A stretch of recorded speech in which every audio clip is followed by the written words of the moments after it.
सर्वांना नमस्कार। खरं तर आज मी साम टीव्ही आणि सकाळ परिवाराचं आभार मानतो की त्यांनी आज आमच्या महाराष्ट्रातल्या लाखो विद्यार्थ्यांची एक भावना, एक त्यांचा एक आवाज आपल्या सर्वांपर्यंत पोचवला। त्याबद्दल मी साम टीव्ही आणि सकाळचं पुन्हा एकदा आभार मानतो। आत्ता जोशीजींनी जो आपल्याला प्रश्न विचारला, खरं तर आपल्या सगळ्यांना माहिती आहे की आज हे महाविकास आघाडीचं सरकार येऊन 2 वर्ष झालेले आहेत। खरं तर आमचं सरकार आलं आणि आल्यानंतर आपल्या सगळ्यांना माहिती आहे की MPSCच्या बाबतीत जर बोलायचं झालं तर अनेक MPSCच्या बाबतीत सुप्रीम कोर्टाचे काय निर्णय, इथल्या हायकोर्टाचे काय निर्णय आणि करोनाचं खूप मोठं संकट असल्यामुळं खरं तर आपल्याला आणि नोकर भरती शासनाने एक GR काढला होता, एक त्याला संपूर्ण निर्बंध घातले होते। त्यामुळे आपल्याला खरं तर ह्या दीड वर्षामध्ये आपल्याला MPSCच्या माध्यमातून आपल्याला नोकर भरती करता आली नाही। आणि आपल्या सगळ्यांना माहिती आहे की आपण ज्यावेळेस एखादी जाहिरात काढायचो कुठेतरी कोर्टाचा कुठेतरी त्याला लगेच काही ते अडथळा असायचा। त्यानंतर मला वाटतं सुप्रीम कोर्टाने एक महत्त्वपूर्ण निर्णय दिला 5 मे 2021 रोजी। आणि त्या निर्णयानंतर आपण सर्वांनी शासनाने एक नवीन GR काढून जी नोकर भरतीमध्ये जी स्थगिती होती ती स्थगिती अर्थविभागाने ते उठवली। आणि त्या अर्थविभागाच्या माध्यमातून किंवा या राज्याचे मुख्यमंत्री उद्धवजी ठाकरे साहेब असतील, उपमुख्यमंत्री अजितदादा पवार साहेब असतील, या सर्वांनी त्या बाबतीत सगळेच आमचं महाविकास आघाडीचं या बाबतीत शासन सकारात्मक आहे।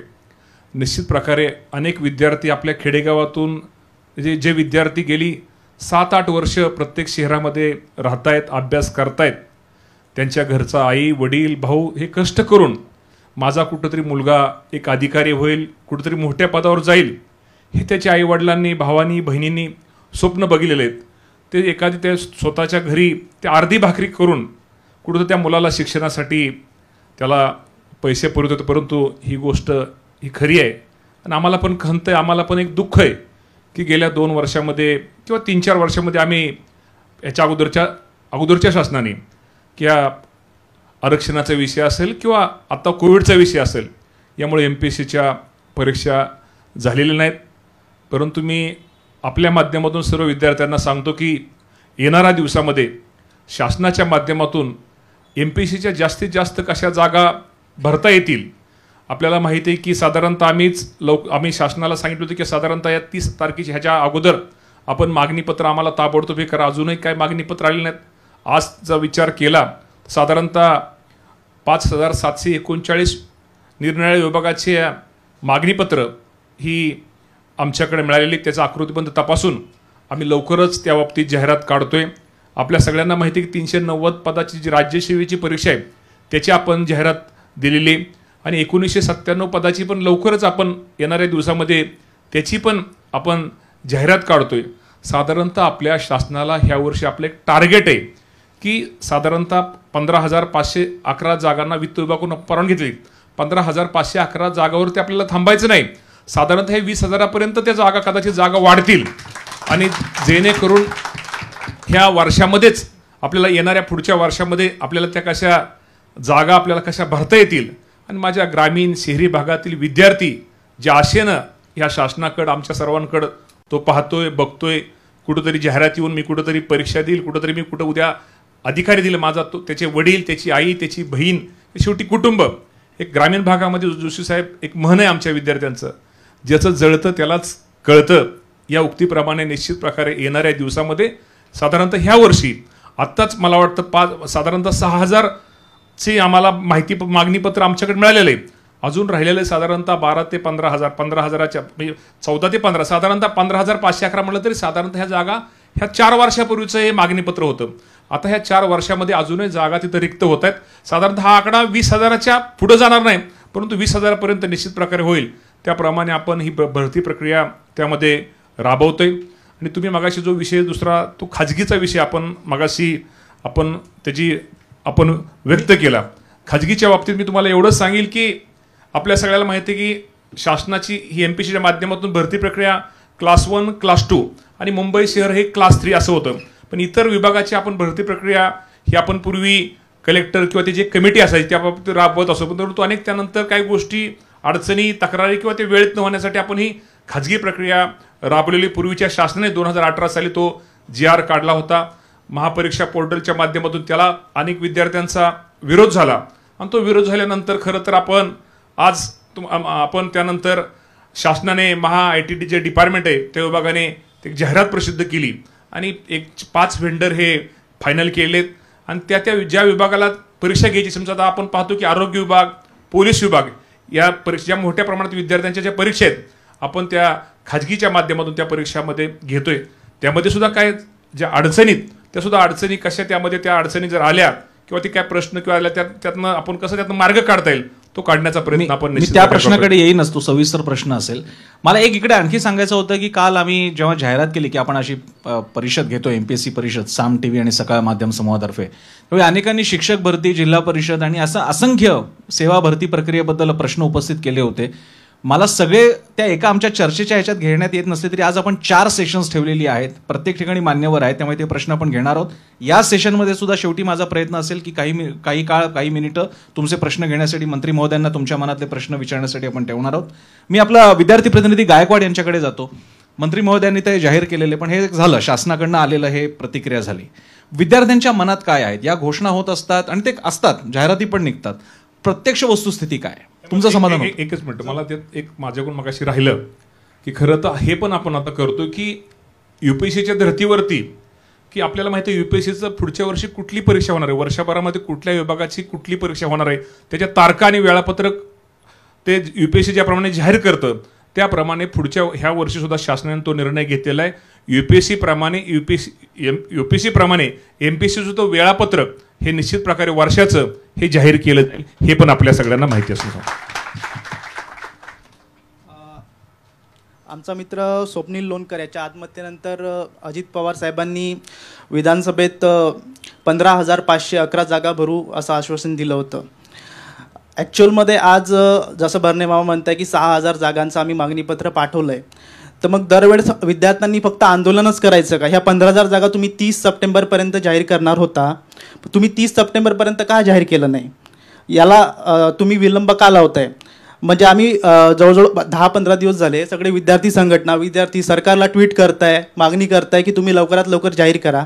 मग जर सरकारमधले अधिकारी जर तुमचं ऐकत नसेल तर मग MPSCचं कसं होणार, विद्यार्थ्यांचं कसं होणार? त्यानंतर ज्या काही जागा आहेत, आमच्याकडे आकडे आहेत, टॅक्स असिस्टंटच्या एकूण 700 जागा खाली आहेत. यांनी आता मागणीपत्र 117 पदांचं पाठवलं आहे. मग एवढ्या कमी पदांचं का पाठवलं? तुमच्याकडे पदं आहेत ना शिल्लक, मग तुम्ही जास्त पदांचं का पाठवलं नाही? त्यानंतर STIच्या 1800 जागा शिल्लक आहे तशी माहिती आहे, त्यापैकी 190 जागा फक्त आलेल्या आहेत. PSIचं मागणीपत्र आलं की नाही हे आम्हाला माहीत नाही आहे. तर ह्या ज्या पद जे शिल्लक आहेत या पदांची मागणीपत्र जास्त जागा शिल्लक असूनही हे सरकार MPSCला का पाठवत नाही आहे? आता गायकवाड साहेबांनी सर प्रश्न विचारला तर तो बरोबर आहे की अजूनही काय जागा वगैरे, बाबा जागा रिक्त जास्त आहे परंतु त्याची जाहिरात किंवा त्याचं मागणीपत्र हे कमी येतं आहे. कसं आहे गायकवाड साहेब, अगोदर प्रत्येक विभागाची ही करून तुम्हाला माहिती आहे की त्याचा रोस्टर आकृतीबंध आपल्या सगळ्यांना तपासावा लागतो. परंतु जे आपल्याला शासनाने जे आपल्याला एक हे दिलेलं आहे की 15,511 जागा आपण म्हणला दादांनी, अजितदादा पवार साहेबांनी त्याबद्दल विधानसभेमध्ये त्याचं आश्वासन दिलं. हे हळूहळू सगळं आकृतीबंधन सगळं तपासून त्या बाबतीत निश्चित प्रकारे निर्णय हा घेतला जाईल. तुमच्या मनातली शंका बरोबर आहे, परंतु असं काही होणार नाही. जिथं रिक्त जागा आहे, ज्या जागा भरणं गरजेचं आहे त्या सर्व जागा ह्या MPSCच्या माध्यमातून भरल्या जातील. आणि तुमचा दुसरा प्रश्न कुठला होता? 700 जागा शिल्लक आहेत. नाही ते ठीक आहे, ते भरले जाते, तो विषय काय नाही. कसं असतं मागणीपत्र सगळंच एकदम येत नाही. मागणीपत्र आणि आकृतीबंध, शेवटी कुठली गोष्ट मागणीपत्र आलेलं ते सगळं तपासावं लागतं. आकृतीबंध, रोस्टर हे सगळं चेक केलं जातं. परंतु तुमच्या मनातली शंका ते अजिबात तसं होणार नाही. संपूर्ण जागा ह्या भरल्या जातील. 15,000 जागा सरकार जाहीर करील 8 दिवसात. आता 30 तारखेपर्यंत आपल्याला त्यांना मुदत दिली. आता तर पुढे दिवस गेलेले आहेत, पण येणाऱ्या दिवसामध्ये स्वतः आता कसं काही गोष्टी आपल्या सगळ्यांना असं जाहीररित्या बोलता येत नाहीत. खाजगीरित्या तुम्हाला आपल्या सगळ्यांना माहिती आहे की या राज्याचे उपमुख्यमंत्र्यांचा स्वभाव म्हणजे कामाच्या बाबतीत त्यांची पद्धत खूप वेगळी आहे. मी मगाशी सहज झगडे साहेबांना आणि जोशी साहेबांना सांगितलं, त्यांनी अधिकाऱ्यांना काय सांगितलं हे मी काय जाहीर सांगू शकत नाही. मी इतक्या भाषेत, वेगळ्या भाषेत दादांनी अधिकाऱ्यांना सांगितलेलं आहे. पण साधारणतः ह्या महिना अखेरील आम्हाला ते अपेक्षित आहे की त्या सगळे मागणीपत्र आमच्याकडे येतील.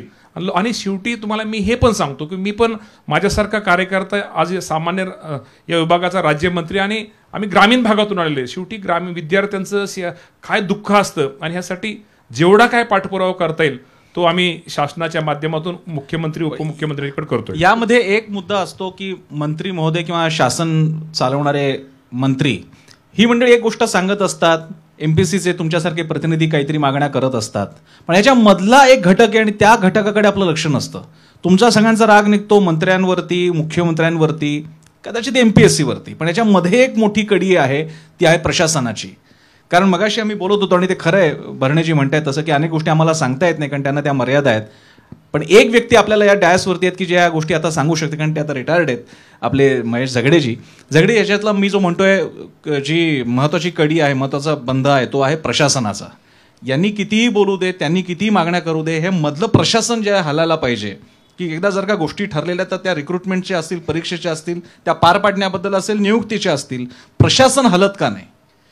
थँक्यू प्रसन्न. आणि मी प्रथमतः सकाळ आणि साम टी व्ही आणि मंत्री महोदयांचा एक खरं म्हणजे की अभिनंदन करेल की त्यांनी वेळ काढला अशा गोष्टीसाठी. नॉर्मली मंत्री महोदयांना अशासाठी वेळ नाही मिळत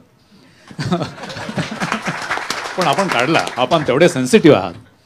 मी प्रसन्न, मला थोडासा जास्त वेळ 1-2 मिनिट जास्त घेईल याच्यासाठी की दिवसभरात तुम्ही खूप मोठं ते मी सेशन बघितलेले आहेत, त्या सगळ्या प्रश्नाची तुम्हाला उत्तरं मिळणार आहेत. ज्या प्रश्नाची उत्तरं मिळणार आहेत मी थोडासा टच करेल कारण प्रश्न तसा खूप मोठा आहे. मी याच्याबद्दल बोलणारच नाही आहे की ह्या मुलांच्याबद्दल बोलणार नाही, काही नाही. मला असं म्हणणं आहे की राज्यामध्ये जे टॅक्स वसूल केला जातो तो कशासाठी वसूल केला जातो, तर लोकांना सेवा देणं, सुविधा देणं, याच्यासाठी. मग ते PWD असेल, रेव्हेन्यू असेल, हे सगळ्याच्या बाबतीमध्ये. आणि त्याच्यासाठी मग यंत्रणा तयार केलेली असतील. ती यंत्रणा म्हणजे ही नोकरशाही, म्हणजे ते मुख्य सचिवापासून ते पिऊनपर्यंतची नोकरशाही आहे. आणि त्याच्यासाठी दरवर्षी बजेट असतं आणि ते जवळ 56 ते 57-58% बजेट हे ह्या नोकरशाहीवरती केलं जातं. आणि खूप मोठ्या प्रमाणात आपल्याला माहिती असेल मंत्री महोदय की एक शिपायाचं पद जरी निर्माण करायचं असेल तर फार तावून सुलाखून असं करून मग तिथे मंत्रिमंडळापर्यंत जातं. आणि मग त्या राज्यामध्ये जे काही पदं तयार झालेली असतील, किती लाख पदं असतील काय मला माहिती नाही आहे, हे प्रत्येक सचिवाला त्याच्या खात्यामध्ये किती पदं आहेत हे माहिती पाहिजेच, त्याच्याशिवाय त्याचा पगारच झाला नाही पाहिजे. पण त्या सचिवांना खरं म्हणजे तुम्ही सांगता की मागणीपत्र आलेलं आहे की नाही आलेलं आहे, हे खरं म्हणजे की हे एकदम लंगडी स्वभाव आहे, म्हणजे तो सचिवच नाही आहे. प्रत्येक सचिवाला त्याच्या खात्यामध्ये किती पदं आहेत, क्लास 1 पासून ते शिपायापर्यंत, त्याच्यापैकी किती भरलेली आहेत आणि किती रिक्त आहेत, त्याला दररोज आकडा त्याचा माहिती पाहिजे. हे कशासाठी की जे पदं तयार आहेत ते लोकांना सुविधा देण्यासाठी दिलेली आहेत. त्यामुळे जेवढे पदं रिक्त आहेत त्या प्रमाणामध्ये मग लोकांना सुविधा देणं किंवा प्रशासन कमी होणं, तशा पद्धतीचं चुकीचं प्रशासन मग राज्याला आपण देतो आहोत का, हे रिक्रुटमेंट हा नंतरचा भाग आहे. पहिलं असं आहे की आपण राज्याने ठरवलं लोकशाहीमध्ये की आम्हाला लोकांना हे करायचं आहे, चांगलं प्रशासन द्यायचं आहे, मग त्याच्यासाठी नोकरशाही आहे. मग नोकरशाहीचं नुसतंच नाव आपण पदं तयार केलं ते भरलेच नाही, त्याला काही अर्थ नाही आहे. त्यामुळे की हे प्रत्येक सचिवाचं काम आहे, मंत्र्यांचं काम नाही. आपण मंत्री म्हटलं की नुसतं ते पंचिंग बॅग केलेलं आहे, काही झालं की राजकीय, काही झालं की राजकीय, असं नाही आहे. हे आणि घटनेमध्ये कलम अनुच्छेद 166 खाली जे रूल्स ऑफ बिझनेस केलेलं असतं त्याचा सचिव जबाबदार असतो की त्याच्या खात्यामध्ये काय आहे. मंत्री महोदय, मला आपल्याला एक सांगायचं की दरवर्षी खरं म्हणजे की बजेटच्या पहिल्या दिवशी की प्रत्येक मंत्र्याने त्याच्या खात्यामध्ये किती पदं आहेत आणि किती रिक्त आहेत आणि किती भरलेले आहेत हे तिथे ठेवलं पाहिजे, दरवर्षी त्याच्यामध्ये आलं पाहिजे. आणि ते गरजेचं आहे. हे कशासाठी, ते पब्लिकसाठी. आता दुसरी गोष्ट आहे, हे पदं आज आपण सप्टेंबर संपलेला आहे, एक तुमच्याच सामान्य प्रशासन विभागाचा एक GR आहे, फार जुना GR आहे. तो काय सांगतो की पुढच्या वर्षीचा म्हणजे 2022-23मध्ये जे पदं रिक्त होणार आहेत रिटायरमेंटमुळे, काही कारणामुळे, त्याचा सचिवांनी त्यांच्या खात्यामध्ये आढावा घ्यायचा आहे आणि त्याच्यासाठी मग प्रमोशन आणि रिक्त पदांचं हे करून ते पद रिक्त होण्यापूर्वीच तिथे एक माणूस तयार असला पाहिजे. म्हणजे ॲडव्हान्समध्ये करायचं आहे, पद एक दिवसही रिक्त राहू नये अशा पद्धतीचा तो GR आहे. मग ही इतके वर्ष पदं रिक्त का राहतात? मग याची म्हणजे माहितीसाठी विचारतोय, कारण आमच्या सगळ्यांच्या मनात प्रश्न येईल. म्हणजे जसं बँकेमध्ये किंवा विभागांमध्ये लावलेलं असतं की तुमच्या इकडे आलेल्या माणसाचं काम इतक्या दिवसात पूर्ण होणार आहे, त्याचा सगळा बोर्ड लावलेला असतो तो, तर ही माहिती पब्लिश करायला नको तिथे? आहेच. आम्ही नाही करत त्याच्यामध्ये, कारण कसं आहे की का करत नाही आणि पब्लिकही विचारत नाही, आणि मंत्री महोदयांना त्याच्यामध्ये खरं म्हणजे की ते वेगळ्या ह्याच्यामध्ये हा मुद्दा एमपीएससी विद्यार्थ्यांसाठी लढणाऱ्या लोकांनी लक्षात घेतला पाहिजे. गायकवाडची तुमची पण जबाबदारी असेल की लावून धरणं. खरं तर आम्ही जे RTI आहे, सामान्य प्रशासन विभागाला आम्ही RTI केली होती. RTI वगैरे तुम्ही सांगतो RTI वगैरे करू नका, की हा फार महत्त्वाचा प्रश्न आहे. फक्त विद्यार्थ्याचा प्रश्न नाही, हा 12-13 कोटी लोकांच्या जनतेचा प्रश्न आहे की जर पुढच्या वर्षी जर तुम्हाला एकही दिवस पद रिक्त राहणार नाही, अशा पद्धतीचं शासनाचं धोरण आहे, शासनाने जाहीर केलेलं धोरण आहे, मग तो सचिव का राबवत नाही? त्याला कोणीच म्हणजे विरोधी पक्ष विचारत नाही आहेत आणि हे पण विचारत नाही आणि मीडियांनापर्यंत ते माहितीच नसतं. त्यामुळे ही व्यवस्था आहे की एकही दिवस ते पद रिक्त असता कामा. 5 वर्ष 10 वर्ष कटली पदं. मंत्री महोदय, मी आपल्याला एक सांगेल आणि फार वाईट वाटलं मला आहे की कोविडमध्ये ज्यावेळेस राज्यामध्ये बघितलं की 66% हेल्थ डिपार्टमेंटची पदं रिक्त आहेत, पुणे कॉर्पोरेशनचे 46-47% पदं रिक्त आहेत. हे हेल्थ डिपार्टमेंटमध्ये असलेलं बाकीच्या डिपार्टमेंटचं काय आहे? म्हणजे आपण राज्याचं करतोय काय होतं आणि हे आज नाही आहेत, 15-20 वर्षापासून हे पदं रिक्त करण्याचं चाललेलं आहे. हे का होतं? तर मला वाटतं की याच्यामध्ये मग बजेटमध्ये की सगळ्यात कमी म्हणजे पगाराला हे तिथे असतं की पगार होत नाही. आता हा झाला प्रश्न कसा आहे की याच्यामध्ये एकतर शासनामध्ये नोकऱ्या फक्त 2.5-3% नोकऱ्या आहेत. तुम्ही जे फार हे करतात ना की आम्हाला नोकऱ्या मिळणार, काही नाही. तुमच्यापैकी 0.0001% लोकांना पण नोकऱ्या मिळणार नाही आहेत. त्यामुळे तुम्हाला हे जे काही मागणीपत्र वगैरे याच्यावरती असतो, विसंबून राहू नका. 100% पदं पुढच्या वर्षीची भरली पाहिजेत की 15,000 आणि 20,000 हा आकडाच नको आहे. हे काही हे नाही आहे. जनतेला जर सुविधा द्यायच्या असतील तर 100% पदं किती रिक्त आहेत हे मुख्य सचिवांनी जाहीर केलं पाहिजे की राज्यामध्ये 100% पदं किती रिक्त आहेत. मला मी घेतो, मी तुमच्याकडे पण येतो, मी सम्राटकडे जातोय. सम्राट, मला इकडे आपल्याला माध्यम म्हणून सुद्धा बघायचं आहे. याच्यामध्ये 3 एंटिटीज आपण बघतोय. एक एमपीएससी स्टेक होल्डर आहेत, परीक्षार्थी, दुसरं आहे प्रशासन आणि सगळ्यात महत्त्वाचं आहे शासन, मंत्री महोदय आणि ही सगळी मंडळी.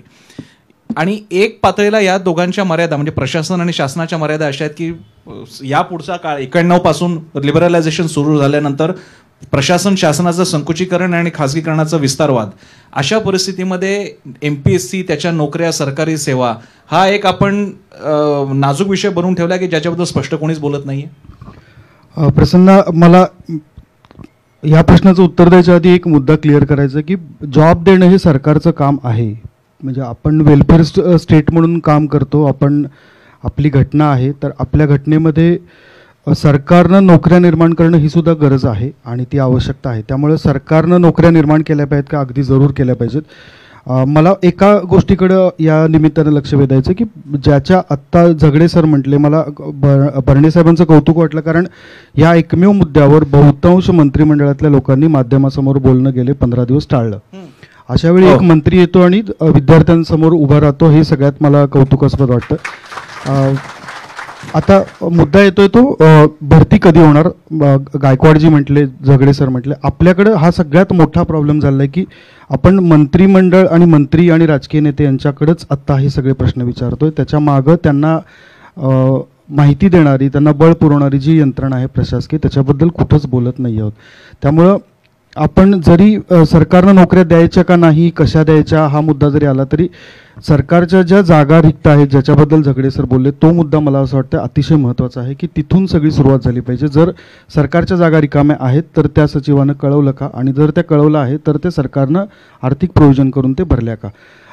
खाजगी जागा किती होतील, काय होतील, हा पूर्ण वेगळा राहील, पण सरकारची ही जबाबदारी आहे, प्रशासनाची जबाबदारी आहे की त्यांनी नोकऱ्या उपलब्ध केल्या पाहिजेत. त्यांनी नवीन उपलब्ध केल्या नाहीत तरी चालेल, पण ज्या आहेत त्या वेळेत दिल्या पाहिजेत असं मला वाटतं. हा अर्थात महत्त्वाचा मुद्दा आहे, सगळ्यांच्या मनातला मुद्दा आहे आणि तो सम्राटने अगदी स्पष्टपणे मांडलेला आहे. झालंय असं की म्हणजे मी स्पर्धा परीक्षेच्या विद्यार्थ्यांशी जेव्हा बोलत असतो, आपल्या सगळ्या टिळक रोडच्या पुढे सगळे स्पर्धा परीक्षाचाच आपला एरिया आहे. सदाशिव पेठेचं नाव स्पर्धा परीक्षा पेठच आहे एका अर्थानं. या सगळ्या विद्यार्थ्यांचं म्हणणं की शासकीय नोकरी आम्ही मागतो म्हणजे काय भीक मागतो का? आम्ही सरकारमध्ये येणार आहोत, सेवा बजावणार आहोत, आम्हाला एकाच वेळी नोकरीची शाश्वती आणि समाजासाठी काही करण्याचं समाधान दोन्ही एकाच वेळी मिळतं. एकच हा असा मार्ग आहे की ज्याच्याद्वारे आम्हाला शाश्वती आहे नोकरीची आणि करिअरची सुद्धा. मग ती बंद का करताय खासगीकरणाच्या नावाखाली? मला इकडे फक्त विद्यार्थ्यांचं याबद्दलचं मत काय ते गायकवाड यांच्याकडनं जाणून घ्यायचं, मग मी भरणेंकडे जाईन. आपल्या सगळ्यांना 2019ची विधानसभा निवडणूक लक्षात असेल. त्या निवडणुकीत 2-3 सभा खूप गाजल्या. एक तर पवार साहेबांची जी पावसातली होती, दुसरी फडणवीस साहेबांची ज्याच्यामध्ये ते बोलले की मी पुन्हा येईन, आणि तिसरी सभा यांच्याच विधानसभा क्षेत्रातली सुप्रियाताईंची. त्या सभेमध्ये सुप्रियाताईंनी घोषणा केली होती की महापरीक्षा पोर्टल आम्ही बंद करू, तो व्हिडिओ खूप व्हायरल झाला होता पूर्ण महाराष्ट्रभर. या लोकांनी त्याच्यावरच महापरीक्षा पोर्टल बंद करून आम्ही सगळ्या परीक्षा, सरळ सेवा परीक्षा गट क आणि गट ड ह्या MPSCकडे देऊ या मुद्द्यावर यांनी आम्हाला जे आहेत मतं मागितली आणि त्याच्यावरच लोकांनी आणि विद्यार्थ्यांनी यांना मतं दिली, निवडून दिलं. आज हे लोक सरकारमध्ये आलेत, भरणे मामा तर आमदार झाले आणि मेनली त्याच विभागाचे ही मंत्री आहेत. तर यांना असं वाटत नाही का की यांनी विद्यार्थ्यांचा, बेरोजगारांचा विश्वासघात केला आहे म्हणून? आज यांनी 5 कंपन्या आमच्या माथी मारल्या, ज्या कंपन्यांचा इतिहास मी आता तुम्हाला सांगणार आहे. सगळ्या कंपन्यांची मी आज कुंडली घेऊन आलेलो आहे. तर यांनी विद्यार्थ्यांचा विश्वासघात केला असं वाटत नाही का? फसवलं नाही तुम्ही विद्यार्थ्यांना? सरळ सेवा बाबतीत सरळ सेवा बाबतीत मामा असं फसवलं वगैरे असं काही म्हणता येणार नाही. परंतु आपल्याला माहिती आहे की महापरीक्षा पोर्टलचं सुप्रियाताईंचं आपण सांगितलं. खरंच आपल्या सगळ्यांना माहिती आहे की MPSCच्या माध्यमातून आपल्याला एकूण तिची सदस्य संख्या 6 आहे. एक अध्यक्ष, परत 5 सदस्य आणि मला वाटतं आता 29 ऑगस्टला अध्यक्ष आणि एक सदस्य रिटायर झाला. आपण त्याची नवीन जाहिरात पण दिलेली. परंतु आपली सूचना योग्य आहे की ही जी भरती आहे किंवा ह्या ज्या जागा आहेत, ते इतर जागा 3 आणि क्लास 3 आणि क्लास 4च्या ह्या जागा तुमच्या म्हणण्याप्रमाणे की MPSCच्या माध्यमातून भराव्यात. खरंच चांगली सूचना आहे. भविष्यामध्ये त्याचे निश्चित प्रकारे आम्ही नोंद घेऊ.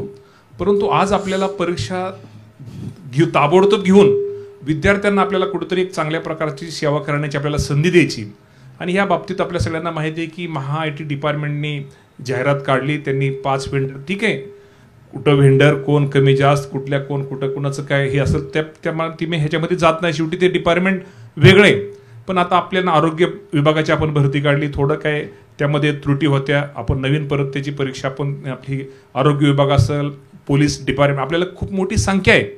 आरोग्य, पोलीस डिपार्टमेंट याचा आपल्याला खूप मोठी आपल्याला भरती करणं आपल्याला ताबडतोब हे करायचं आहे. त्यामुळं खरं तर आपण ह्या 5 संस्थांची किंवा 5 ह्यांची व्हेंडरची आपण निवड केलेली. पण तरीसुद्धा गायकवाड आपण जी सूचना मांडली, खरंच शेवटी कुठली आपल्या MPSCच्या माध्यमातून ह्या जागा भरल्या पाहिजेत. तुम्ही जी सूचना मांडली तर निश्चित प्रकारे किंवा झगडे साहेबांनी जी सूचना मगाशी मांडली, शासनाच्या आमचे CS असतील, आमचे सगळे त्या विभागाचे अधिकारी असतील, या सर्वांनी कुठंतरी अधिवेशनामध्ये त्यांची मागणी पुढच्या वर्षी किती जागा आपल्या रिक्त होणार आहेत आणि आज आपण आजच त्याची तयारी ही केली पाहिजे. तुम्ही दोघांनी ज्या सूचना जोसाहेब यांनी मांडल्या, आमच्या फडणवीस साहेबांनी मांडल्या, त्याची निश्चित प्रकारे आपल्या सूचनेची नोंद घेऊन शासन सकारात्मक असेल. म्हणजे भरती ताबडतोब तुम्हाला घ्यायची आहे, म्हणजे तुम्ही परीक्षा कशी घेणार? पारदर्शकतेचा त्याचा काही संबंध नाही. कारण की आम्ही आरोग्य भरती जी फेब्रुवारीमध्ये झाली ती बघितली. मास कॉपी, परत वेगळे घोटाळे या सगळ्या परीक्षेत झालेल्या आहेत. गायकवाड साहेब, एका दुसरा मी तुम्ही जे म्हणता ते चुकीचं असं मी म्हणणार नाही. परंतु हे असं आपण करून किती सगळं आपली असं जर आपण प्रत्येक गोष्टीत जर आपण ह्यात जर निगेटिव्ह जर बघत बसलो किंवा सगळं चुकीचंच बघत जर भरण्याची फक्त आपण गायकवाडांचा राग समजून घेतला पाहिजे. कारण ते शेवटी या सगळ्या तरुणाची प्रेझेंट करतात. त्यांना मुद्दा असा आहे की आरोग्य भरतीचं आता काय झालं ते आपण सगळ्यांनी बघितलेलं आहे. कोणाला वुहानला सुद्धा हॉल तिकीट, बरोबर ना, वुहानला सुद्धा हॉल तिकीट, वुहानला हॉल तिकीट आलं होतं. म्हणजे आपण इकडे, तुम्ही आणि मी आपण इकडे हसतोय, त्या विद्यार्थ्याचं काय झालं असेल की मला माझं हॉल तिकीट असं आलेलं आहे, मला ते पुन्हा परत कधी मिळणार आणि माझा कोणतं सेंटर असणार ते मला माहित नाही. हा एक भाग झाला. त्याच्या व्यतिरिक्त नंतर ती परीक्षा पोस्टपोन करणं, त्याच्यामध्ये गेलेला काळ, याच्या पूर्वीच्या सुद्धा परीक्षांचा सगळं असा झाला होता, तारखांचा सगळा घोळ झाला होता. मला MPSCच्या प्रशासनाकडे पण मला यायचंय. त्यामुळे हा राग फक्त तुम्ही भरण्याची समजून घ्या. ही तुमची मुलं आहेत, आपण नोंद घेतली. त्यांचा राग असला तरी ती तुमची मुलं आहेत असं समजून घ्या. 100% नोंद घेतली. शासन त्या बाबतीत सकारात्मक राहील. सगळ्यांना काहीतरी एक मुद्दा ऍड करायचा. याच्यामध्ये मी पदांच्या बाबतीमध्ये बोललो, पण सगळ्यात महत्त्वाचा मुद्दा असा आहे की हे रिक्रुटमेंटची प्रोसेस ही शासन असल्यामुळे हे लोकशाहीशी निगडीत आहे आणि ही रिक्रुटमेंट इंडिपेंडंटली व्हावी, खाजगीकडून होऊ नये, मंत्र्यांचे इन्फ्लुएन्स असू नये. याच्यासाठी मग कॉन्स्टिट्यूंट असेंब्लीमध्ये ज्यावेळेस राज्यघटना बनली त्यावेळेस तिथे MPSC सारखे आयोग असावेत किंवा UPSC असावे, असं इंडिपेंडंट असावं, हे असं केलेलं आहे. आणि त्याच्यामध्ये मग ते नियमावली वगैरे सगळे आली, ते बाजूला आहे. माझं म्हणणं असं आहे की हे ज्या सगळ्या रिक्रुटमेंट होतात, हे रिक्रुटमेंट 100% हे तुमच्या आयोगाकडूनच झालं पाहिजे. आता आपण हे जे खाजगी लोक आहेत पण तेवढा स्टाफ नाहीये, पैसा हे- नाही हे- मी एमपीसी सांगतो ना, हे खाजगी लोक आहेत, हे फुकट करतायत का? खरं वास्तव आहे ते. नाही, हेच हे- कारण सांगितलं नाही, नाही, जातं फुकट करतायत का? एमपीसी कडे माणसं नाहीयेत, नाही, नाही, पैसा एक- नाही, एक- स्टाफ नाही. प्रसन्न हे फुकट करत नाहीत. नाही नाही, एक मिनिट, हे फुकट करत नाहीत. तेवढा पैसा जर तुम्ही एमपीएससीला दिला, एमपीएससीचे रिजनल सेंटर जर काढले, एमपीएससी एक्सपॅन्ड जर केली, तुम्हाला यूपीएससी 13 लाख त्यांचे ॲप्लिकेशन्स देशभरामध्ये, पूर्ण देशभरामध्ये जर हँडल करू शकत असतील, तर महाराष्ट्र तर आपण त्यांच्या देशापुढेपेक्षा अजून जास्त प्रगत असं समजतो. त्यामुळे हे जे आहे हे केवळ काही अधिकाऱ्यांनी टेंडर बेस्ड, आम्हाला टेंडर खूप आवडतं अधिकारी लोकांना, आहे तो खरं, आता वस्तुस्थिती आहे, हे टेंडरसाठी सगळं चाललं. आणि सगळ्यात महत्त्वाचा मंत्री महोदय आणि मुलांना सांगतो मी की खाजगीकडे गेल्यानंतर ते बॅकएंडला काय होतं आहे खाली टेक्नॉलॉजिकली, की ते मुलांचं कुठे काय होतं आहे, प्रश्न बदलतात काय, हे त्यांच्याकडे असतं. हे शासनाकडेच असावं, हे न्यूट्रल पद्धतीने असावं. हां, एमपीएससीच्या वगैरे तुम्ही त्याच्यामध्ये काही प्रश्न असतील ते तुम्ही सोडवू शकता, पण शेवटी ते प्रेसिडेंटला, देशाच्या प्रेसिडेंटला ते जबाबदार असतात. त्यामुळे हे होऊ नये. नाही, शेवटचा मुद्दा मी अजून मांडतो की अलीकडे काय झालं आहे की कॉन्ट्रॅक्ट बेसिसवरती कसं सगळं करायचं चालू आहे, प्रशासनच कॉन्ट्रॅक्ट बेसिसवरती. मग याच्यामध्ये कुणी येणार नाही, त्याच्यामध्ये तो कोणतरी कॉन्ट्रॅक्टर असतो, तो त्याचे कोणतरी माणसं घेतो आणि कामं करतो. मग याच्यापैकी बऱ्याचशा लोकांचे त्याच्यामध्ये संधी गेलेल्या असतात. मग तिथे तुमची EBCची त्यांच्या संधी गेलेले आहेत, बाकीचे रिझल्ट जाऊ द्या, ह्या सगळ्या त्याच्यामध्ये जातं. आणि म्हणून हे कॉन्ट्रॅक्टवरती जे प्रशासन चालवायचं चाललेलं आहे, हे सुद्धा कुठेतरी थांबलं पाहिजे. शासन एकदा निर्णय घेतला पाहिजे की तुम्हाला ही कुठली पदं भरायची नाही आहेत, मग तुम्ही रद्द करून टाका ती पदं. एकदा काहीतरी राज्याला समजू द्या की ही पदं रद्द केली पाहिजेत. पण मग काही सचिव, मी सुद्धा त्याचा भाग होतो की नाही, कॉन्ट्रॅक्टवरतीच चालवायचं असतं काही गोष्टी ज्या सेवा आहेत. हे एक लागलेला 1970 नंतरचा रोग आहे प्रशासनाला, की आम्ही एकदा जबाबदारी देऊन टाकली त्या कॉन्ट्रॅक्टरकडे प्रशासन म्हणून, मग तो पुढचा काहीतरी बघेल, तो त्याचा रिक्रुटमेंट भरेल वगैरे सगळं आहे. हे नाही, हे प्रशासन आहे, हे गव्हर्नमेंट आहे, हे घटनेने चाललं पाहिजे. त्याच्यामुळे न्यूट्रल पद्धतीनेच रिक्रुटमेंट झालं पाहिजे. याच्यामध्ये खाजगीकरण असता कामा नये. आता वेळ कमी आहे, मी सांगतो, मी जिल्हाधिकारी असताना क्लास 3चे पदं पहाटे 4 वाजता प्रश्नपत्रिका काढल्या, त्या सगळ्या क्लासमध्ये दिल्या, तिथेच त्याचं लेखी चेकिंग केलं, रात्री 2पर्यंत इंटरव्ह्यू केले आणि सकाळी आम्ही त्यांची लिस्ट लावली. एका दिवसामध्ये होऊ शकतं. साहेब, मी तुम्हाला एक सांगतो की जर MPSCचं जर खरंच आपल्याला करायचं असेल तर 2 महिन्यामध्ये तुमची जाहिरात आल्यापासून, प्रिलिम परीक्षा झाल्यापासून 2 महिन्यात नियुक्ती लेटर त्याला मिळू शकतं. का होऊ शकत नाही असं? हे शक्य आहे, कारण मी सुद्धा ते काम केलेलं आहे आणि मी ह्याच्यामध्ये खाजगी क्षेत्रामध्ये पण काम केलेलं आहे. तुम्ही प्रिलिम झाली की नंतर त्याच्या अगोदर तुमचे खरं म्हणजे हे तयार पाहिजे काय, की तो प्रश्नपत्रिका तयार पाहिजेत, त्यांचे सेंटर्स तयार पाहिजेत. सायमल्टेनियसली जगभर काम चालू असतं त्याच्यामध्ये. CPM पट सारखे, आम्ही काय IAS अधिकारी CPM पट काय असं शिकतो असं नाही आहे. आणि नंतर मग इनफॅक्ट रिक्रुटमेंटला 2-2 वर्ष का लागतात, परत मागणीपत्र आल्यानंतर, हे मागणीपत्र नाही, MPSCने कळवल्यानंतर 2 वर्ष का लागतात. खरं म्हणजे की ते पत्र तयारच पाहिजेत. तिकडून MPSCने नावं कळवली की त्या पत्रामध्ये फक्त नाव टाकायचं आणि इश्यू करायचं, 1 दिवस फक्त त्याच्यामध्ये लागला पाहिजे. हे जे आहे हे मुरदाड असं प्रशासन आहे. म्हणजे मीच त्याचा भाग होतो. हे खरं बदललं पाहिजे. आणि MPSCला साहेब खरं म्हणजे तुम्ही त्यांना चांगले कन्सल्टंट ठेवा आणि त्याच्यामध्ये हे 2 महिन्यामध्ये ही प्रक्रिया संपली पाहिजे. म्हणजे तो मुलगाही हे झाला, त्याचे आई वडील तिकडे कष्ट करत असतात कुठेतरी आणि हा आपला इथे हे करत असतो. किती वर्ष करायचं या सगळ्या गोष्टी. शेवटच्या काही प्रतिक्रिया घेतो, त्यानंतर मी विद्यार्थ्यांकडे येणार आहे. शेवटच्या प्रतिक्रिया घेतो, शेवटचा एक राऊंड, आणि त्यानंतर मी विद्यार्थ्यांकडे येणार आहे. मी कार्यक्रमाच्या सुरुवातीलाच म्हणालो होतो, एक सम्राटची प्रतिक्रिया घेतो. मी येतो सगळ्यांकडे जाणार आहे. मी सगळ्यांकडे येणार. तुम्ही तर कार्यक्रमात, मी तर तुम्हाला सांगितलंच आहे, कार्यक्रमाच्या शेवटपर्यंत तुम्ही या. सम्राट, मला यातला एक मुद्दा जो झगडे सरांनी सांगितला तो आवर्जून सांगायचा आहे, त्याचं पुढे न्यायचं थोडं. आपण जे अलीकडच्या काळामध्ये जे घडलं, ज्याच्यावरून हा सगळा गदारोळ झाला, त्या 2 घटना होत्या. एक म्हणजे स्वप्नीलची आत्महत्या आणि दुसरं म्हणजे सरळ सेवा भरतीमध्ये क आणि ड वर्गात झालेला घोळ. हा घोळ आहे असं माझं प्रामाणिक मत आहे. याचं कारण जी कंपनी आपण शॉर्टलिस्ट केली गेली होती, त्या कंपनीची माहिती ज्यावेळी सकाळ आणि साम TVची टीम 1 महिनाभर घेत होती, त्यावेळी त्या कंपनीची अगदी 7वी 8वीतला मुलगासुद्धा गुगल करून जी माहिती घेऊ शकतो, ती माहिती इंटरनेटवर अवेलेबल असलेली माहिती धक्कादायक होती.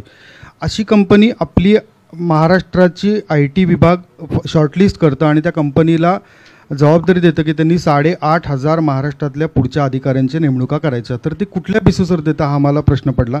हा सामान्य प्रशासनाचा फक्त विषय नाही आहे, हा राज्य सरकार म्हणून आणि राज्य सरकारच्याही आधी प्रशासन म्हणून विषय आहे की 8,500 अधिकारी जे भरायचे आहेत, त्या अधिकाऱ्यांची परीक्षा ज्यांनी घ्यायची ती कंपनी वेगवेगळ्या ठिकाणी बॅन झालेली कंपनी होती. आम्हाला प्रश्न असा पडला की इतकी बॅन झालेली कंपनी, जी माहिती गुगलवर आम्हाला मिळते आहे 1-2 दिवस सर्च केल्यानंतर, ती महाराष्ट्राच्या IT विभागाला का मिळाली नाही.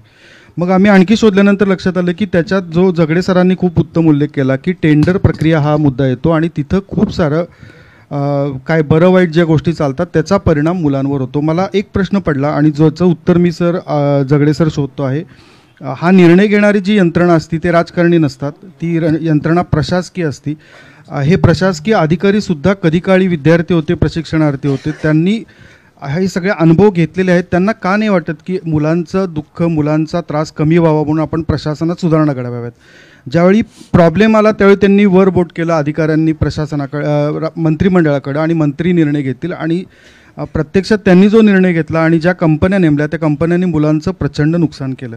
मग या मुलांना, या अधिकाऱ्यांना स्वतःची आठवण येत नाही का 15-20 वर्षापूर्वी आपण काय होतो, आपण कुठल्या पद्धतीने टिळक रोडला अभ्यास करत होतो. एक मिनिट सम्राटजी, एक आपण फार महत्त्वाचं सांगितलं की शेवटी अंतिम निर्णय जरी मंत्री घेत असले तरी सगळी प्रक्रिया 100% प्रक्रिया ही अधिकारी करत असतात आणि मंत्र्यांच्या पुढे ते घेऊन जातात. मंत्री त्याच्यामध्ये काही करू शकत नाहीत, अशी परिस्थिती असते याच्यामध्ये. हे मी स्वतः म्हणून बघितलेलं आहे. त्यामुळे प्रशासनाने जर योग्य घातलं ते विसरतात. टेबलाच्या त्या साईडला गेले की अधिकारी हे सगळं विसरतात. यांच्यापैकी विसरतील, नाही असं नाही आहे, म्हणजे हे सुद्धा विसरतील. त्यामुळे ही एक मानसिकता आहे. मला त्याच्यामध्ये आणखी एक फक्त मुद्दा सांगायचा आहे, मंत्री महोदय आहेत म्हणून, आणि नंतर तुम्ही हे करू शकता, की बऱ्याच वेळेस असं सांगितलं जातं की कोर्टाच्या निर्णयामुळे किंवा कोर्टाच्या स्थगितीमुळे मग विलंब लागलेला आहे, असं होतं. आपण 72-73 वर्ष झाली इंडिपेंडन्स होऊन. कायदे हे पब्लिकसाठी असतात, जनतेसाठी असतात. जनतेसाठी, कायद्यासाठी जनता नाही आहे. त्यामुळे मला असं वाटतं की राज्याने एक कॉम्प्रिहेन्सिव्ह कायदा केला पाहिजे की एकदा जिल्हा MPSCने ते जर जाहिरात काढली तर त्यानंतर कुठल्याही न्यायालयाला हस्तक्षेप करता येणार नाही. कारण हे जे आहे ते केवळ रिक्रुटमेंटसाठी नाही, जनतेला आम्हाला सेवा द्यायच्यात, हा त्याच्यामध्ये थीम घेतली पाहिजे. आणि त्यामुळे मग हे बरेचसे प्रश्न मिटतील की 1-1 वर्ष 2-2 वर्ष हे झाले. एकदा जाहिरात काढली ते संपला विषय. ते हा कायदा करा ना. मी मागे एक ज्युडिशियल कमिशन असताना असं पत्र दिले शासनाला की असा कायदा करा. जगडे साहेबांनी आता खरं सूचना चांगली मांडली. आपण बघतो एकदा निवडणूक प्रक्रिया बघा आपल्या इथली सुरू झाल्यानंतर कुणी जरी कोर्टात गेले काय झालं तर तिथं नाकारलं जातं. त्याप्रमाणे MP आज खरंच सांगतो अडचण खरं तीच आहे. आपण परीक्षा चालू असू द्या, आपली जाहिरात येऊ द्या, पूर्वपरीक्षा असू द्या, आपली मेन असू द्या, मुलाखत असू द्या, किंवा बाकीच्या कुठल्या बारीक सारीक गोष्टीत कुठल्या ह्याच्यावरती ताबडतोब कुठल्या तरी कोर्टाचा स्टे येतो आणि सगळी संपूर्ण प्रक्रिया थांबते. आणि मगाशी जगडे साहेबांनी बोललेली ती गोष्ट खरी आहे की जे आमचे प्रशासन आहे त्यांना थोडं कुठं काय असं काय झालं तर खरं त्या लोकांना पण थोडं समजलं पाहिजे की त्यामुळं कितीतरी खालच्या लोकांचं, खालच्या विद्यार्थ्यांचं, खालच्या पात्र उमेदवारांना किती त्याचा त्रास किंवा त्याला अवहेलना त्याला किती सहन करावे लागणार आहेत ह्याचा खरं तर आपण त्याचा विचार करत नाही. परंतु खूप चांगली सूचना जगडे साहेबांनी मांडली की एकदा परीक्षा सुरू झाल्यानंतर कोर्टाने त्यामध्ये कुठं हस्तक्षेप, म्हणजे कोर्टाने कुठं हस्तक्षेप जे चुकीचं असल्यावर 100% शेवटी ती न्याय देवता आहे.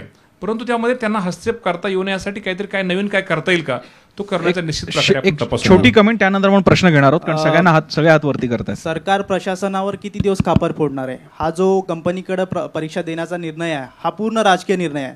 याच्यामध्ये मला नाही वाटत की प्रशासनाचा काही रोल आहे. ऑफकोर्स कंपनी सिलेक्शनमध्ये त्यांचा रोल असेल, पण कंपनीलाच परीक्षा द्यायची हा निर्णय तर राजकीय लोकांचा आहे. राजकीय लोकांचा, पूर्ण राजकीय लोकांचा निर्णय आहे. मी प्रशासनामध्ये काम 34 वर्ष केलेलं म्हणून सांगतो की जर समजा राजकीय लोकांनी जरी सांगितलं की तुम्ही असं करा आणि त्यांनी नोट दिली की नाही, कॉन्स्टिट्यूट असेंब्लीमध्ये चर्चा झाली होती की इंडिपेंडंट असावं, इंडिपेंडंट हे असावं, आणि सगळे तुमचे आर्टिकल्स वगैरे सगळं केले आणि त्याला विरोध केला तर कुठलाही मंत्री त्याच्यावरती विरोधात करत नाही. त्यामुळे खालूनच सुरुवात होतं. आणि मी स्वतः बघितलं एका मुख्यमंत्र्यांनी, मी ज्युनियर असताना जे फक्त असिस्टंट सेक्रेटरी असताना एक हे थीम घेतली होती, मुख्यमंत्र्यांच्या विरोधात थीम घेतली होती. त्याच्यामध्ये मी ह्याच्यामध्ये मेन्शन केलेलं आहे तुमच्या एका सप्तारंगमध्ये. आणि मुख्यमंत्र्यांना ते मानावं लागलं, ते खोडून काढू शकले नाही आहेत. त्यामुळे हे आमच्यावरती दबाव असतो, आम्ही काय करणार, राजकीय प्रेशर आलं. हे खरं म्हणजे की प्रशासनाची एक दुबळी बाजू आहे, सांगण्याचं आहे, हे असं अजिबात नाही. मी आता प्रश्नांकडे जातो. फक्त 2 रिक्वेस्ट आहेत. भरणे इकडे आलेले आहेत पण ते आपले पंचिंग बॅग नाही आहेत. ते जर का नसते तर हा कार्यक्रम होऊ शकला नसता. त्यामुळे आपण किमान एक छोटंसं जाणीव करूयात की किमान ते ऐकून घ्यायला आहेत. त्यांच्या मागे खरे प्रशासक बसलेले, त्यांना आपण इकडे बोलू शकत नाही कारण ते म्हणणार मी तर सेवेत आहे, कारण तुम्हाला पण पुढे त्याच सेवेत जायचं आहे. त्यामुळे एक फक्त काळजी घेऊयात, मंत्री महोदयांचा तेवढा एक आदर राखूयात. आणि दुसरा प्रश्न, कृपया प्रश्न मांडा, थोडक्यात मांडा, कारण तुम्ही जेवढा वेळ घ्याल तेवढा दुसऱ्या आपल्या मित्राचा वेळ जाणार आहे. त्यामुळे तेवढ्या 2 रिक्वेस्ट प्लीज. प्रशासनाला बोलवलं पाहिजे मीडिया. पण ते येत नाही म्हणता आम्ही सर्व्हिसमध्ये आहोत. कसं आहे की त्याच्यामध्ये जेडीचंच हे आहे की समजा एखादं काही चुकीचं झालं असेल तर त्यांनी येऊन हे करायचं आहे की ओके. बरोबर काही सांगितलं पाहिजे, हे शासनाचं नाही आलं पाहिजे. मी आयुष्यभर ह्याच्यापुढे मीडियावर मी होतो सर्व्हिसमध्ये असताना. पुढच्या एमपीएससी परिषदेला एमपीएससीचे सदस्य येतील याचे आपण पूर्ण प्रयत्न करू. धन्यवाद प्रसन्नजी. आदरणीय मंत्री महोदय, आदरणीय झगडे सर. झगडे सरांनी जे 2 मुद्दे मांडले त्या मुद्द्याबद्दलच मी बोलणार आहे. सर्वप्रथम मी माझी ओळख करून देतो. मी विवेक पाटील. MPSC 2019ची जी ॲड आलेली त्यामधून माझं DYSP म्हणून सिलेक्शन झालेलं आहे. आता त्या प्रोसेसची जर मी टाईमलाईन सांगितली तर आश्चर्यकारक आहे. कारण डिसेंबर 2018ला आमची ॲड आली, फेब्रुवारी 2019ला पूर्वपरीक्षा झाली, जुलै 2019ला मुख्य परीक्षा झाली. त्याच्या पुढच्या वर्षी 2020च्या फेब्रुवारी मार्चमध्ये आमचे इंटरव्ह्यू झाले. कोविडच्या कारणामुळे आमचा निकाल लागला 19 जून 2020ला. तो लागल्यानंतर 9 सप्टेंबरला SCBC आरक्षणामुळं स्टे आली पूर्णपणे प्रक्रियेबद्दल. असं सुरू राहिलं. आम्ही पुन्हा हायकोर्टामध्ये जाऊन इंटरव्हेन्शन दाखल केलं. पुन्हा हे सुप्रीम कोर्टानं 5 मे 2021ला मराठा आरक्षणाचा निकाल दिला. या निकालाच्या अनुषंगानं MPSCनं पुन्हा निकाल रिवाईज केला. काही इंटरव्ह्यू एक्स्ट्रा घ्यायचे होते ते घेतले. निकाल रिवाईज होऊन 28 सप्टेंबरला म्हणजे गेल्या एक 10 दिवसांपूर्वी लागलेला आहे. सरांनी 2 मुद्दे मांडले की निकाल लागल्यानंतर 2 महिन्यांमध्ये रिकमेंडेशन लेटर, अपॉइंटमेंट लेटर देणं अपेक्षित आहे. आमचा निकाल लागल्यानंतर नाही, प्रिलिम परीक्षा झाल्यापासून 2 महिन्यात तुम्हाला ते अपॉइंटमेंट लेटर मिळालं पाहिजे. प्रिलिम परीक्षा झाल्यापासून, निकाल लागल्यानंतर नाही. असं फायनल रिझल्ट लागल्यानंतर नाही, त्या दुसऱ्या दिवशी मिळालं. दुसऱ्या दिवशी म्हणजे आपण असं कन्सिडर करू की 19 जून 2020ला निकाल लागला तर आपल्याला 21 जून 2020ला आपल्याला अपॉइंटमेंट लेटर मिळणं अपेक्षित होतं. मंत्री महोदय, माझं एवढंच स्टेटस काय तुमचं? आता स्टेटस असं आहे की 28 सप्टेंबर 2021ला आमचा दुसऱ्यांदा निकाल लागला. म्हणजे आमची अशी बॅच आहे की आम्ही 2 वेळा DYSP झालो. आमचे 420 जण फार लकी आहोत की आमचे 2 वेळा सिलेक्शन झालेलं आहे. तर 28 सप्टेंबरला जर निकाल लागला असेल तर 30 सप्टेंबरपर्यंत रिकमेंडेशन लेटर, अपॉइंटमेंट लेटर होणं अपेक्षित होतं. मंत्री महोदयांपुढं आता हा मी सगळा टाईमलाईन मांडली. यामध्ये आमच्या 2च मागण्या आहेत. झगडे सर देखील यामध्ये आम्हाला फार मदत करू शकतील. आमचे काही विद्यार्थी रोज GADच्या चकरा घालत आहेत, MPSCच्या चकरा घालत आहेत. 2 मागण्या आमच्या अशा की MPSCचे जे आपले सचिव मॅडम आहेत स्वाती मसे मॅडम आणि आपल्या GADचे सचिव मॅडम आहेत सुजाता सौमिक मॅडम. तर आमचे जे विद्यार्थ्यांकडून आम्हाला जे अपडेट मिळाले ते असे आहेत की अजूनपर्यंत MPSCकडून रिकमेंडेशन लेटर GADला मिळालं नाही. त्यामुळं GAD कोणती पुढची प्रक्रिया करू शकली नाही. आता यामध्ये अडचण अशी झाली की 420 जणांमध्ये काही जण चेंज झाले, पोस्ट चेंज झाले, काही बाहेर पडले. तर ज्यातले जे 2 विद्यार्थी असंतुष्ट आहेत त्यांनी 20 कोर्टामध्ये गेले आणि आता येत्या 20 तारखेला त्यांची हिअरिंग आहे. दुसरा मुद्दा झगडे साहेब की निकाल लागल्यानंतर कोर्टाच्या केसमध्ये कोणतीही अडथळा येऊ नये, या विद्यार्थ्यांना डायरेक्ट जॉईनिंग दिलं पाहिजे. तर ह्या 2च आमच्या अपेक्षा आहेत आणि विनंती आहे की सर मी संबोधतो. 2च अपेक्षा आणि विनंती आहे की आपण या 2 सचिव मॅडमना फोन करून किंवा आढावा घेऊन. नाही, आता आपणच कोर्ट सांगितले की कोर्टामध्ये तारीख चालू आहे. आता ते कोर्ट आता शेवटी आपल्या सगळ्यांना माहिती आहे की एखादा विषय जर कोर्टात असल्यानंतर आपल्याला किती अडचणी येतात. सर अजून हिअरिंग सुरू झालेली नाही. हिअरिंग एकदा कोर्टामध्ये ही केल्यानंतर ते आपल्याला आपला ह्याला यामध्ये सर सामान्य प्रशासनाला त्याप्रमाणे नोटीस आहे कोर्टाच यायला असेल. सर यामध्ये स्टे आलेला नाही किंवा हिअरिंग देखील झालेलं नाही. तर आमची मागणी हीच आहे की आज 11 तारीख आहे, हा आठवडाच आपल्याकडे आहे. तर GADनं आणि MPSCनं मिळून जे ॲफिडेव्हिट दाखल करायचं. तुम्ही आता मला आता मी पण आज मुंबईलाच जातोय. मला तुमचं ते मला तेवढंही द्या. 100% आज संध्याकाळपर्यंतच तुम्हाला तुमचा नंबर पण द्या. मी तुम्हाला संध्याकाळी रात्री 11 वाजल्या तरी मी तुम्हाला फोन करील आणि त्याचं तुम्हाला ही सांगेल स्टेटस. सर यामध्ये फक्त आमचं एवढंच म्हणणं आहे की आमचं जॉईनिंग 1 नोव्हेंबरपर्यंत यावं एवढीच आमची अपेक्षा. ठीक आहे. एक मिनिट थोडक्यात फक्त आणि सगळ्यांना जास्तीत जास्त मला प्रश्न घ्यायचे आहेत. मामा, तुमच्याच अध्यक्षतेखाली बैठक झाली 6 ऑक्टोबर 2020ला सामान्य प्रशासन आणि GAD की सगळ्या परीक्षा MPSCकडे देण्याच्या बाबतीत. त्यावेळेस निर्णय आपणच घेतला होता की राज्यभरातल्या सर्व लिपिक पदांची भरती MPSCच्या माध्यमातून घेऊन 3 महिन्यात आम्ही ते प्रक्रिया पूर्ण केली. आज 11 महिने झाले, कुठलाही निर्णय नाही झाला. तर त्याचं एक उत्तर अपेक्षित होतं. आणि दुसरं तदर्थ पदोन्नतीच्या नावाखाली जो सेवा प्रवेश नियम 1995चा आहे तो अक्षरशः पूर्णपणे बायपास करून ज्या 50% जागा या पोरांना भरल्या पाहिजेत त्या भरल्या जात नाहीत आणि जे सिस्टीममधले आहेत तेच ती गट ब आणि गट अ ची पदं घेत आहेत आणि इकडे तुम्ही जे सांगितलं आहे आकृतीबंध तिथं त्या जागा दिसत नाहीत. तर ह्या पोरांनी काय करायचं या हे एक उत्तर अपेक्षित.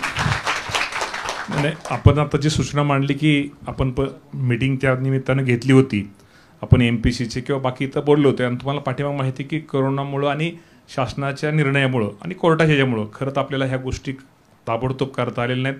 पण निश्चित प्रकारे शासन या बाबतीत सकारात्मक आहे की ज्या जागा आपण ज्या आपल्याला MPCच्या माध्यमातून कशा आपल्याला जास्तीत जास्त जागा भरता येतील. शेवटी आपल्या सगळ्यांचा विश्वास किंवा एकंदर आपल्या सगळ्यांच्या बोलण्यातनं जोशीच्या सगळ्या विश्वास हा MPCवरती दिसतोय. त्या बाबतीत निश्चित प्रकारे आजही आम्ही सकारात्मक आहोत. त्याला काही गोष्टी थोड्या अडचणी होत्या, भविष्यामध्ये त्या अडचणी दूर करून आम्ही त्यावर निर्णय घेऊया. बोला मित्रा बोला. सर खरं तर तुमचं धन्यवाद, तुम्ही इथे आलात. ओके, माझं सगळ्यात महत्त्वाचं मत हे आहे की आयोग आता म्हणजे आयोग पहिल्यापासूनच आयोगावर विद्यार्थ्यांचा विश्वास होता. ओके, आणि तो आजही आहे. माझं एक म्हणणं आहे की आयोगाला बळकट करण्यासाठी सरकारने प्रयत्न करावेत. ओके, आयोगाची जसं की जगडे सरांनी सांगितलं आयोगाचे रिजनल सेंटर्स असावेत. ओके, औरंगाबाद पुणे ह्या ठिकाणी. आणि दुसरी महत्त्वाची गोष्ट आयोगाची मॅक्झिमम संख्या जी आहे ती भरण्यात यावी. आयोगाला एक पूर्णवेळ अध्यक्ष असावा आणि आयोगाचं कामकाज फेअर आणि चांगल्या पद्धतीने आहेच आहे. त्याला फक्त सरकारनं इंटरव्हेन्शन न करता बळकटी द्यावी ही एक मागणी आहे. आपली सूचना खरंच बरोबर आहे. आपण जर आज विचार केला तर फक्त आपली संख्या ही 6 आहे, एक अध्यक्ष आणि 5 सदस्य. आपण इतर राज्याचा विचार केला, केरळ वगैरे राज्यात तिथं 12-15 अशी काही सदस्य संख्या आहे. बरोबर, ही निश्चित प्रकारे आपल्याला जर आज एवढा मोठा जर आपल्याला रिक्रुटमेंटचा हा विषय असेल किंवा आपल्याकडे MPCकडे ही सदस्य संख्या जी 6 आहे, 6ची 15 आपल्याला किंवा 12 कशी करता येईल यासाठी निश्चित प्रकारे विचार केला जाईल. आणि ह्या बाबतीत मुख्यमंत्री आणि उपमुख्यमंत्री दोघं पण सकारात्मक आहेत. नमस्कार मामा, मी मागच्या एक 10 दिवसाआधीवर तुम्हाला एक निवेदन दिलं होतं की या कोविडच्या 2 वर्षात नाही का ज्यांचे वयोमर्यादा आता संपलेली आहे त्यांना 2 संधी देण्याबाबत मी तुम्हाला निवेदन दिलं होतं. तर त्याच निमित्तानं बिहारच्या सरकारनं 3 वर्ष दिलेत रिलॅक्सेशन. UPSC पण आता देणार आहे 2 वर्ष. नागालँड, परत आपलं उत्तराखंड, ओडिसा ह्या सर्व राज्यांनी दिलेलं आहे मामा. मला एक विचारायचं तुम्हाला, त्यांचं वय किती, वय मर्यादा किती त्यांची? त्यांची वय मर्यादा तेवढीच आहे मामा जेवढी किती नाही. आज आपल्याला माहिती आहे आपली 38 आणि 43 आणि दिव्यांग वगैरे 45. हो, परंतु त्यांची किती साधारणतः? त्यांची 34 काहीतरी आहे मग. ठीक आहे, असू द्या. आणि PSIचा विशेष मुद्दा म्हणजे PSI काय, NTDला एकही जागा नव्हती, NTCला एकच जागा होती. जो विद्यार्थी 31ला म्हणजे ओपन मध्ये बाद होतो तो 29लाच बाद झाला म्हणजे 2 वर्षापूर्वी. आणि जो 34ला होणार होता तो 32लाच बाद. हा मुद्दा मगाशी आला होता मामा. हा आपल्याला ते एज वाढवून देण्याबद्दल मागत नाहीये, ते मागतात की या संधी मागतात ज्या 2 वर्षात लॅप्स झाल्या. ह्याच्याबद्दल CM साहेबांनी म्हणजे घोषणा केली होती की आम्ही वर्ष वाढवून देऊ. तुम्ही तेच सांगतो मला की आज संध्याकाळीच ती बैठक आहे. तुम्ही मगाशी मला वाटतं महेशजी पण मगाशी त्यांनी बडेंनी पण त्या दिवशी मगाशी आणि अनेक विद्यार्थ्यांनी मला सांगितलं होतं की एक आपण संधी द्या. आपण वय वाढवायचा विषय नाही की फक्त करोनाच्या नावाखाली संधी द्या. तिकडचे निश्चित प्रकारे आपल्या सूचना आपण मी वरिष्ठापर्यंत पाठपुरावा करेल. बोला. Thank you sir. नमस्कार, मी एक MPSCचा विद्यार्थी आहे. मला फक्त एवढं विचारायचं आहे की सरकार दरवर्षी MPSC एक ठराविक जागा काढतं का नाही? म्हणजे कधी 70-69 निघतात, कधी 300 निघतात, कधी 400 निघतात. मग ते ज्यावेळेस 69 वगैरे निघतात त्यावेळेस बाकीच्या विद्यार्थ्यांना अन्याय होतो. ज्यावेळेस एकदम 300-400 निघतात त्यावेळेस बाकीच्या विद्यार्थ्यांना अन्याय होतो. तर यासाठी सरकार काही करेल का ठराविक जागा निघण्यासाठी? जसं UPSC ठराविक जागा काढतं 1800 की आता मागच्या वर्षी 800 वगैरे घेतल्या किंवा त्याच्या अगोदर 1100 वगैरे काढायचे दरवर्षी. ते एक लोकांना आपल्याला तर माहिती गेली 4-5 वर्ष तर सगळं बंदच होतं. आपण ऐका ना, तुमचं म्हणणं बरोबर आहे. आता काय मागणी पत्र त्याप्रमाणे जे कुठला विषय असेल तर आपण तो कसं आपल्याला सुरू करता येईल नोकर भरती असा विषय असतो. पण तुमची सूचना ठीक आहे, एकाच वेळेस तुम्ही जास्तीत जास्त जागा काढा अशी तुमची सूचना आहे. ठीक आहे, त्याचा योग्य विचार करू. बोला तुमचा प्रश्न. माननीय मंत्री महोदयांना माझा प्रश्न असा आहे की तुम्ही जागांसंदर्भात केरळच्या धर्तीवरती जागा सदस्यांची संख्या वाढवायचं म्हणतात, पण आजची परिस्थिती अशी आहे की जे आयोगाचे सदस्य एकूण 6 आहेत त्याच्या संदर्भात मी 14 मार्चला दिव्य मराठीला एक लेख लिहिला होता. त्याच्यानंतर या सगळ्या आंदोलन विद्यार्थ्यांनी केलं, त्याच्यानंतर या 3 जागा भरल्या गेल्यात आता एकूण 6 जागा आहेत, त्यातले एक सदस्य 7 तारखेला रिटायर्ड होत आहेत. आयोगाची काय 15 जाऊ द्या, पण 6 कधी पूर्ण आम्हाला बघायला मिळतील की महत्त्वाचा प्रश्न 6 आहेत. अतिशय महत्त्वाचा प्रश्न. त्याची नाही, आपण आपल्याला माहिती आहे की आपल्याला त्याच्या अगोदरच आपण त्याची जाहिरात दिलेली आहे. म्हणजे अध्यक्ष आणि एक सदस्याची ऐका ना, जाहिरात दिलेली. शेवटी काही गोष्टी गोपनीय ठेवाव्या लागतात, काही गोष्टी गोपनीय असतात. तुम्हाला लवकरात लवकर नवीन अध्यक्ष नवीन सदस्य हा भरला जाईल हे तुम्हाला सगळ्यांना मी आज आश्वासित करतो. धन्यवाद. नमस्कार, मी कमलाकर शेटे. कायम चर्चा होतात, प्रश्न विचारले जातात, आंदोलन होतात, संघटना बोलतात, विद्यार्थी बोलतात, पण प्रश्न कायम तेच राहतात कायम. त्यामुळे इथून पुढे जे प्रश्न आहेत किंवा ज्या जागा आहेत, 15,000 जागा असतील किंवा इतर ज्या शिल्लक जागा आहेत, झगडे सर जसे बोलले, त्या भरल्या पाहिजे. प्रत्येक वर्षी भरती झाली पाहिजे किंवा ते प्रश्न सुटले पाहिजे. हे कायम सुटत नाहीत, तर कायम भरती झाली पाहिजे. ज्या जागा आहेत त्याचा आढावा घेऊन लवकरात लवकर भरती झाली पाहिजे. कारण मागच्या 46 वर्षात सगळ्यात जास्त बेरोजगारी आहे. सर्वांना नोकरी मिळणार नाही आहे हे खरं आहे, पण ज्या जागा आहेत त्या तरी कमीत कमी भरल्या पाहिजे. त्यासाठी एक व्यवस्था झाली पाहिजे. प्रशासनाने त्यावरती काम केलं पाहिजे. मंत्री महोदय असेल किंवा शासनाने त्यावरती जबाबदारी घेऊन तो प्रश्न सोडवला पाहिजे, हीच विनंती आहे. प्रश्न कायम सुटत नाहीत, प्रश्न कायम तेच आहेत, तर ते प्रश्न सुटतील, प्रत्येक वर्षी भरती होईल, यासाठी काम करावं. नोंद घेतली तुमची. धन्यवाद.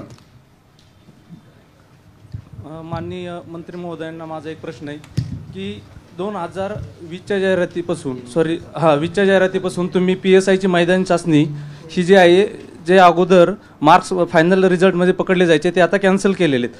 तर मग मैदानी चाचणी कॅन्सल करण्याचा निर्णय तुम्ही पोलीस महासंचालकाच्या म्हणण्यानुसार घेतला असेल, तर मग PSIचं एज जे आहे जे 31 आहे ओपनसाठी आणि राज्यसेवेचं 38 आहे. मग जर तुम्हाला मैदानी चाचणीच लागत नाही, तुम्ही सांगितले आम्हाला स्मार्ट आता PSI हवेत, तर मग एजसाठी 31च का ठेवले? मग ते 38 का करत नाहीये? चांगला प्रश्न आहे आणि हा तुमच्याकडून उत्तर अपेक्षित. ठीक आहे. नाही, आता उत्तर ते शेवटी गृह विभाग वगैरे ते 100% तुमची जी सूचना आहे त्या सूचनेची नोंद घेऊन निश्चित प्रकारे त्याच्या बाबतीत पाठपुरावा केला जाईल. तुमची सूचना निश्चित खूप चांगली सूचना आहे शेवटी तुमची. पण त्यांचा मुद्दा फार इंटरेस्टिंग आहे. खरं आहे की तुम्ही एक फिजिकलचा बरोबर आहे, फिजिकल तुम्हाला स्मार्ट अधिकारी पाहिजेत आणि तुम्ही फिजिकलची मार्क करणार असाल तर 31च्या ऐवजी तुम्ही 38 धरलं पाहिजे. खूप चांगली सूचना त्यांनी मांडली. म्हणजे सेवेच्या नंतर पोट फुगते, इकडे तर डायरेक्ट सेवेच्या आधीच पोट फुगेल. ठीक आहे, चांगली सूचना मांडली तुम्ही. अति चांगला मुद्दा होता. ठीक है. यस दादा बोला. नमस्कार, मेरा नाम अतुल जाजड़ है.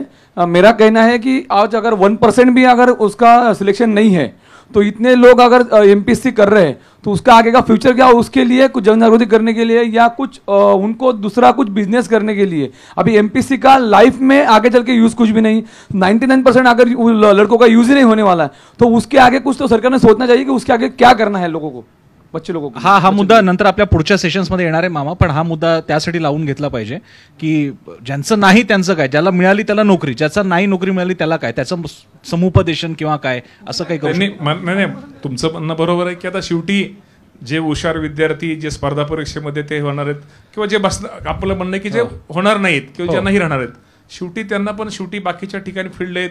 खाजगी आपल्याला माहिती आहे की खाजगी टाटा किंवा बाकीच्या अनेक ठिकाणी चांगल्या चांगल्या नोकऱ्या आहेत, चांगले अनेक नवीन उद्योगधंदे ते करू शकतात, नवीन व्यवसाय चालू करू शकतात. आता जर चांगल्यात म्हणजे काही जण आता शेतीचं आपण ग्रामीण भागातली काय असं चुकून असं कोणाचं तुम्ही जे म्हटला तर चुकून एखादं शेती चांगली करू म्हणजे प्रत्येकाला वेगवेगळे व्यवसाय, प्रत्येकाला वेगवेगळे विषय जे आवडीनुसार त्यांना हा प्रश्न करता येतील. आणि सम्राटकडे सुद्धा घेऊन जातो, कारण सकाळ माध्यम समूहानं स्पर्धा परीक्षा आणि त्याच्या तयार झालेला एक संपूर्ण इकोसिस्टम याच्याबद्दल लेखमाला लिहिली होती आणि हा विषय खूप जागर करण्याचा प्रयत्न केला होता. सम्राट, या प्रश्नाचं काय, जर का आमचं नाही झालं MPSC तर आम्ही काय करायचं? खरं तर आपल्याकडं आपण तशी व्यवस्था केलेली नाही आहे. ती जबाबदारी सगळ्यांवर, ती 3-4 घटकांवर जबाबदारी प्रामुख्याने येते. एक म्हणजे सर आपल्याकडं बर्णेसाहेब आपल्याकडं परीक्षा घ्यायची कशी याची पद्धती आहे, पण परीक्षेत अनुत्तीर्ण होणाऱ्यांबद्दल काही नाही आहे. 10वी-12वीच्या मंडळानं यातूनच धडा शिकला आणि नंतर काउन्सिलिंग सुरू केलं. आपल्याला मला असं वाटतं की आपण या काउन्सिलिंगकडे वळायला पाहिजे. दुसरं, या MPSC UPSCचं खूप मोठा व्यवसाय पुण्यामध्ये चालतो, महाराष्ट्रात वेगवेगळ्या ठिकाणी क्लासेस चालतात ज्याचा तुम्ही दुसऱ्या टप्प्यात घेणार आहेत. अनुत्तीर्ण विद्यार्थ्यांसाठी काय याचा क्लासेसना सुद्धा विचार करावा लागेल. आणि तिसरा, मी जर अस्पायरंट आहे, मी जर विद्यार्थी आहे, तर सगळ्यात महत्त्वाची माझी जबाबदारी आहे माझ्या घरातल्या. आपण या सरकारचं बहुतांश धोरण असं आहे की माझं सरकार माझी जबाबदारी, तर ही माझी जबाबदारी आहे की आपण अस्पायरंट आहोत आणि मी जर होणार नसेल क्लिअर तर मी पुढं काय केलं पाहिजे. म्हणजे सरकारच्या MPSC आणि स्पर्धा परीक्षा विभागाची एक जबाबदारी आहे, त्यांनी काउन्सिलिंगमध्ये पडलं पाहिजे, क्लासेसनी पडलं पाहिजे. आणि तिसरं, विद्यार्थी म्हणून मी विचार केला पाहिजे असं मला वाटतं. थँक्यू.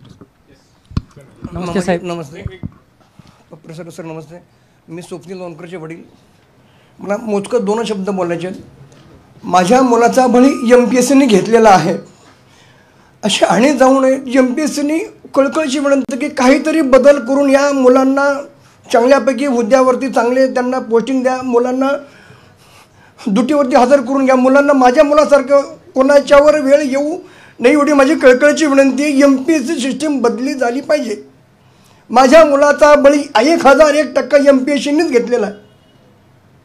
माझी कळकळीची विनंती आहे. आम्हाला कल्पना आहे त्याची. साम टीव्हीने आपण लावून धरलं होतं. तुम्ही नका काळजी करू म्हणूनच तुम्हाला बोलवलं. आणि मला याचं वाईट वाटलं होतं. मी कधी तुम्ही पुण्यातलाच आहे. मी स्पर्धा परीक्षेचा ॲस्पायरंट होतो. मला नाही शक्य झालं, पण ह्या मुलांसाठी म्हणूनच हा कार्यक्रम आपण घेतलेला आहे. मुलांना कुठल्याही प्रकारचं चुकीचं पाऊल उचलू नका. आई वडिलांना उतरत्या वयात आधार गमवू नका. त्यांचा आधार नका गमवू. मामा आणि MPSC मंडळाला माझी रिक्वेस्ट आहे, इतर सगळ्या मुलांसाठी चांगले अधिकारी आहेत ते बाहेर काढा. त्यांना घडू द्या. त्यांना रुजू करू द्या तुटीवरती. मला एवढंच बोलायचं.